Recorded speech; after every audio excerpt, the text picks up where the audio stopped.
You don't mind me telling about some of those guys that stayed upstairs in our beds? No, no.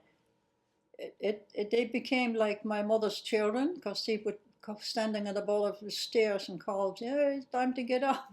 It like was their own kids. Okay, mom, they would run down and down. Down the game, half the buttons closed, opened, shut. I mean, to make it in time to the corner to be on parade or whatever they call it. Yeah. So that was one of the memories I have about the guys running.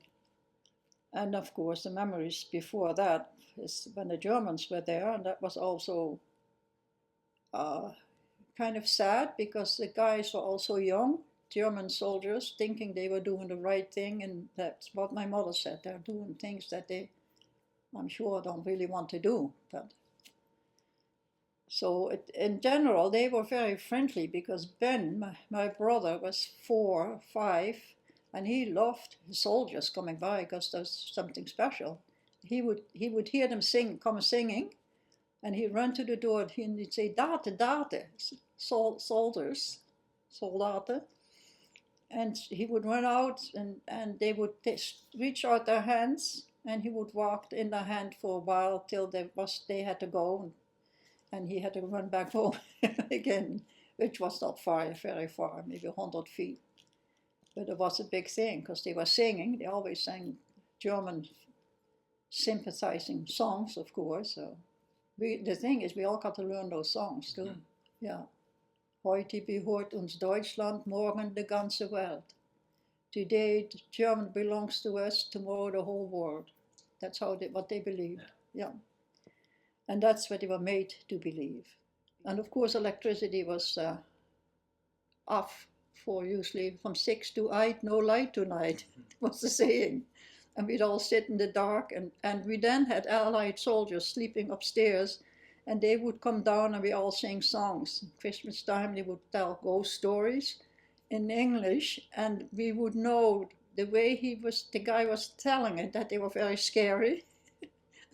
And little by little, you did realize what he was telling us. So that kind of thing happens when those people moved into your house. They became part of the family. I remember my mother being kind of upset with one guy because he's supposed to be on parade at 6 o'clock and he was always late, and she always had to wake him up. Come on, it's parade time.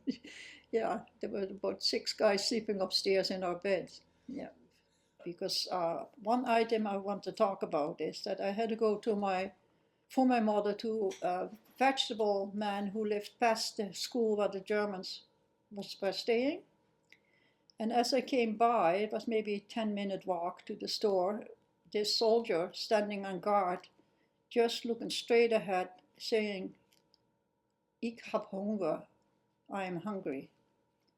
So when I came back home, I had to get potatoes or whatever, something at the vegetable man. And I told my mother, I said, "Mom, there's this soldier there, since he's hungry." And she said she went and made 2 sandwiches, 4 slices of bread, and put it in a paper bag and told me to take it to this man. He's somebody's son, she said.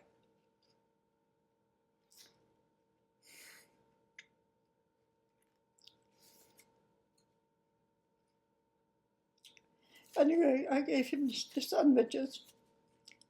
He never looked at me, and he just kept going straight ahead, put it in his shirt, and just stood there with his gun. He might have said thank you. He probably did, but he pretended he wasn't. He was afraid somebody would catch him to have 2 slices of bread or four slices of bread or so. So that was my adventure with the German soldier as just a young guy. You often wonder about what he thought later, after all this failure. They believed so strongly they were going to get the whole war, so it was a strange time. Did you worry that Dutch people would see you giving him food and No, think that never sympathizing? thought about it, no. No? My mother asked me to go bring him to the hungry guy, and I did, so. Yeah. And as far as you know, there was no backlash against your family for doing Oh anything no, like that. no, nobody would know. He was smart enough because Yeah. the main gate was in front of the school, and where he was just by the schoolyard, and there was a little gate there, and it was closest to where we lived. So it was quite away from the headquarters from that building. So, and he probably knew that he might have a chance if somebody, because they must have been short. It was close to the end of the war, so they were short probably of food and supplies. And who would get it the first is the poor young guy. He might have been 18, just a young kid. So I often wonder later about what he thinks about that, Yeah. standing there, yeah.